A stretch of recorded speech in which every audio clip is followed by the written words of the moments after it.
माझं नाव अभिलाषा अजित कदम. मी आता 9वी मध्ये शिकत आहे. सर्वांना आंबेडकर यांच्या जयंतीच्या हार्दिक शुभेच्छा.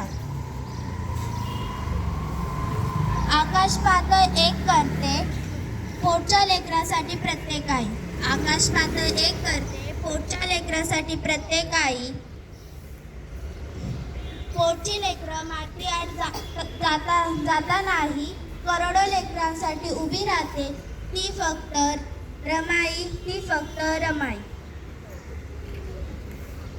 होय, मी रमाई म्हणजे रमाबाई भीमराव आंबेडकर. माझा जन्म रत्नागिरी जिल्ह्यातील दापोली तालुक्यातील वनंदगाव येथे झाला. माझ्या वडिलांचे नाव भिकू धुत्रे होते, तर माझ्या आईचे नाव रखमाबाई असे होते. आमच्या घरची परिस्थिती अत्यंत गरिबीची होती. अशा गरिबीच्या परिस्थितीत माझे बालपण, माझा विवाह भीमराव रामजी आंबेडकर यांच्याशी झाला. साहेबांनी मला घरीच लिहायला वाचायला शिकवले. साहेब पुढील शिक्षणासाठी परदेशात गेले. त्यावेळी माझे सासरे रामजी आंबेडकर व दीर आनंदराव यांचे निधन झाले.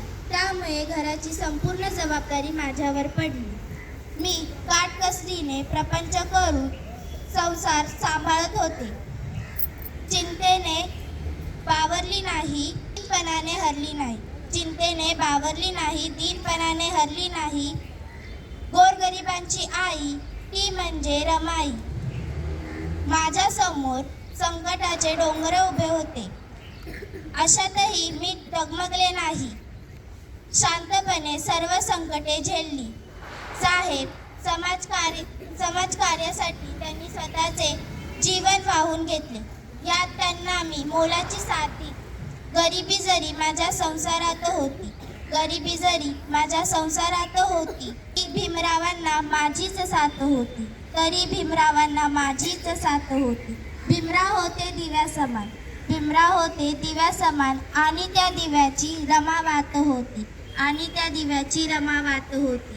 माझ्या लेकींनो, परिस्थिती कशीही असो, जिद्द सोडू नका. दुःखात खचून न जाता स्वतःला सिद्ध करा. हा संदेश आज मी तुम्हाला देईन. समाजाच्या उद्धारासाठी स्वतःच्या संसाराची राखरांगोळी करूनही मला मला दुःख नाही वाटत, कारण माझा अख्खा समाज स्वाभिमानाने जगत आहे.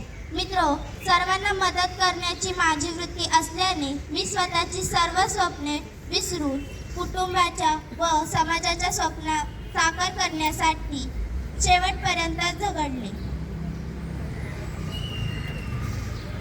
म्हणूनच सर्वांची आई झाली रमाई.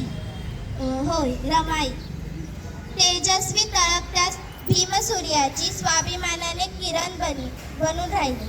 तेजस्वी तळपत्या भीमसूर्याची स्वाभिमानी किरण बनून राहिली. सोसून दारिद्र्याचे चटके कै सारी जिंदगी भीमाच्या पायाशी वाहिली. धन्यवाद.